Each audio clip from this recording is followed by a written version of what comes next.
Content warning, today's episode contains one swear word, and it's not even that bad. It's kind of sedate, really. Sorry about that. So today was the first day of a different recording schedule. The last 3 episodes have been recorded towards the end of the week, but as I sat down and tried to organise my weeks to be more time efficient, I realised that Monday would be a better day for recording. And all weekend, all I could think of was this idea that conservative America was so obsessed with the Second Amendment rights, which become more and more disparate from their original meanings every day as the military's powers continue to greatly outweigh those of a well-regulated militia, that they stand by, at times even approvingly, as their First Amendment rights, the only real protection they have left against a tyrannical takeover, is systematically dismantled by their president. At the very least, he's run a campaign to completely undermine all faith in the media. And in that regard, he's winning. The Conservatives are now so wary of the media that the only outlet they trust to report on the veracity of Donald Trump is Donald Trump. And then I thought better of it. I don't even live in the United States, and while I strangely seem to have a better understanding of their political and legal system and history than most conservatives, it seemed like the cultural equivalent of mansplaining. I feel like I should have a guest on at least or something. An American who knows something about America. So Andrew, if you're listening, the offer is open. The only story that came to mind after that was, why do I care? I've been sitting on this one for weeks, even before I did the first episode, because it's something that I get asked quite a lot by both Americans and Australians. What is it to me what Americans do with their politics? So I sat down, ready to get furiously writing, and I came across a problem. I realised that I didn't care. It's not that I stopped caring altogether, but rather that I've hit a wall. And that wall even already has a name. It's called Trump fatigue syndrome. It's a result of constantly being oversaturated with scandal after scandal, the constant barrage of tweets that range from discombobulating to infuriating. Who has he pissed off today? And of course, what evidence of nefarious activity are we faced with today, and what hilarious explanation is he going to come up with? And then we watch his supporters eat it up. And as a foreign observer, all this comes with a horrifying sense of impotence. But that in itself is part of the problem. There are many worldwide that feel the same. That feeling stretches up from the person on the streets to some within some governments, that America as a collective is exhibiting schizoid behaviour, and perhaps for the moment we should all keep our distance. So the question I get asked quite a lot is, why do I care? And while my normal inclination is to answer that it's nobody's business why I think what I think, and that my concerns aren't always just with my personal affairs, I'll answer the question. How does what happens in America affect me all the way over here on this remote corner of the globe? Well, the easiest one to answer is the Big Brother effect. And no, I'm not talking about 1984's conceptual antagonist. I'm talking about the older brother that Australia looks up to. I know to say it like that, many Australians are probably spitting chips right now, which is something we do when we're really mad. But the cultural effect that America has on Australia is undeniable. Our TV and movie screens are filled with American content. Much of the daily primetime content that is shown on television is either American shows or Australian versions of American shows. Our radios are filled with American music. We have our own brand of hip-hop. And on a more sinister note, we have our own alt-right. We have our own brand of extremist xenophobes and racists in this country. And with Trump exciting and empowering the alt-right in America and showing absolutely no signs of any intent to abate their ferocity, as long as he is president, their influence only appears to grow. And with that, their influence on Australia's alt-right will continue to grow. Just last week, we endured a Canadian-American alt-right darling come and visit our shores, much to the delight of Australia's alt-right, to preach and whip them further up into a frenzy. And as both the alt-right and the rest of us look to America for inspiration, we see little evidence that the country, and in particular its administration, cares much to offer a counter-opinion. In fact, we see more images of fiery right-wing extremists, old women screaming at the cameras and raising their middle fingers at the so-called fake news. And just like the younger sibling watching their older brother, so too we have our own people starting to raise their middle fingers at the cameras. And while Australians have always had a bit of a mistrust for the media, we don't have a history of eating up the media's representation with quite the same satiety as our American counterparts. Even among the largest critics of the media, there has always been a sense of rule about reporting. We just didn't trust them. But there's something different now. The reaction coming from Trump's followers that he's bleeding over to our camp. of visceral hatred for the media. It's as if Trump has given everybody carte blanche to discard everything that doesn't conform to their pre-held notions as being a malicious lie. It's confirmation bias on steroids. It leaves the leaders of whatever organization with a hole to fill with their own narratives, and that is concerning. And that Big Brother admiration is not just confined to the streets. Our government also has a long history of following the United States. Take Section 116 of the Australian Constitution. The text is, "The Commonwealth shall not make any law for establishing any religion, or for imposing any religious observance, or prohibiting the free exercise of any religion, and no religious test shall be required as a qualification for any office or public trust under the Commonwealth." And if that sounds familiar, it's because it was lifted directly from the United States' First Amendment to their Constitution. Our federal government has a House of Representatives and a Senate modelled after the American system. Many of our own drug prohibitions, especially those implemented in the early 20th century, come from the United States. Our government also looks to America for inspiration on social policy as well.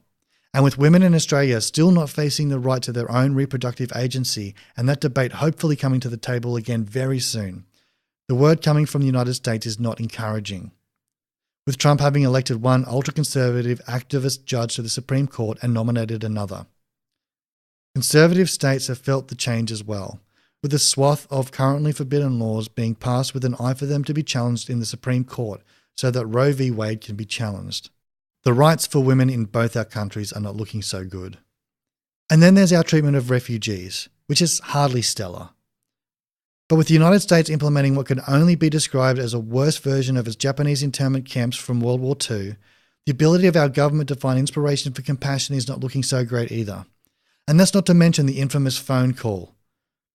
It took 1 week into his administration for Trump to call Malcolm Turnbull, insult him, make some rather factitious and disparaging comments about asylum seekers, and then rudely hang up on the Prime Minister. It seems there will be no pressure coming from across the Pacific to improve our treatment of the most desperate people anytime soon. Our countries also have tight geopolitical ties. Ever since World War II, where we were facing direct aggression from Japanese forces while the British motherland was tied up in their own war, strong military ties have been forged that were ratified in paper with the ANZUS Treaty in 1951, a military agreement between the US, Australia and New Zealand. While the treaty has only ever been invoked once when the US invaded Afghanistan, nonetheless Australia has followed America into many futile battles and, like the Americans, have had our asses handed to us. While I consider Trump to be a ball of hot air, nothing but talk with no intention to back up his words, his serious lack of international diplomacy has the entire international community on edge. Simultaneously laughing at the absurdity and shitting our pants in terror, we watched as Trump goaded on Kim Jong-un and recently made threats to the president of Iran. We watch as he not only throws spanners in every which direction as long as it's generally towards NATO, but as he speaks there with a distinct undertone of wanting to leave or dissolve the organisation altogether. His unusual and disturbing ties with Russia leave us all pondering what this all means, and perhaps with some trepidation toward how Russia will react if and when its interference in the US elections is blown wide open. How many corrupt Russian diplomats can be arrested before Putin starts to make some threatening noises? He hasn't so much poked the bear as he has fed it and invited it to hang out at the camp. And any Australian who's been in dingo country can testify that feeding dangerous wildlife doesn't end well. They'll turn on you the second they can't get what they want. So what if any of this goes down? What if Kim doesn't really dismantle his nuclear program like he and his father before him haven't? What if he does stoke the fires of the malocracy? What if America again faces down with Russia? Does this mean we're now at war too? Meanwhile, Trump's burning of all of America's bridges has put Australia in a very awkward situation economically. Australia's top 10 economic partners are China, Japan, USA, Korea, Singapore, New Zealand, UK, Thailand, Malaysia and Germany, in that order. With China, USA and Singapore all in the top 5, and keeping in mind that our oil prices are tied to the Singapore market, the US-China trade relations create some trepidation. So too does the fact that China is our biggest export market for minerals. When Trump puts a trade tariff on Chinese steel, that is Australian iron he's attacking. Many of the raw materials that China uses to run its economy, such as raw materials used to make goods and to build their industrious cities, come from Australia. And while I would encourage Australia to move away from raw commodities onto other sectors such as tourism, education, and agriculture for exports, regardless of whether China has the USA to deal with, the stark reality is that US-China relations do continue to have an impact on Australia. And with Germany declaring the United States to be an adversary, a word which Putin also used towards the UN when speaking in Helsinki, and Trump's callous and egocentric nature, Australia is increasingly being squeezed, slowly but surely, into a tight spot. On a global level, things which affect us all, not just Australia, well, what can I say? Bowing out of the Paris Accord, explicitly declaring that climate change is a Chinese hoax, leaving the UN Human Rights Council, the complete lack of diplomacy, especially when it comes to nuclear powers, opting instead to make threats over Twitter in all capital letters. I don't want to sound alarmist, but I am genuinely alarmed. Not immediate impending doom type alarmed, but concerned enough that waking up every day and finding that he's still president of the world's biggest military and economic superpower, as well as the largest but not only nuclear stock, does incite some trepidation. Of course, I'll end on a note that I started with. None of this really matters. I mean, yes, it does matter, but I'd still care even if it didn't.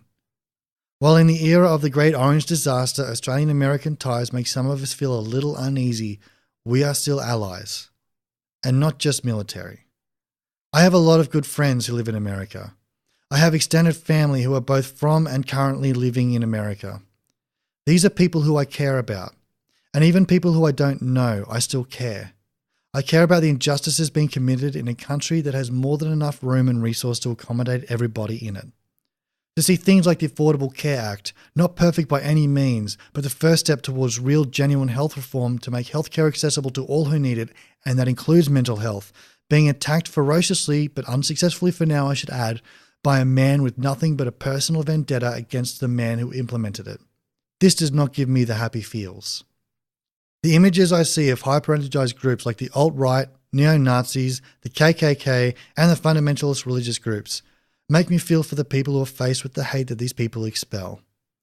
I watch as all of this occurs with reactions from the president that range from apathy to approval. And now we're starting to learn what many of us have suspected all along. That attempts to offer an opposition have been scuttled by covert intelligence operations. Russian trolls. Throwing the opposition of Trump into chaos. You still can't even mention the name Clinton without being reviled by both right and a faction of the left who, and I will say this quite frankly, was sold on the fallacy spread by the Russian trolls, and now continue on professing disenfranchisement. The votes don't count and there is nothing you can do. And so long as I don't have a vote to offer, then I will use my voice to try and shake people up. And unlike the Russian trolls, at least I'll be forthcoming about who I am.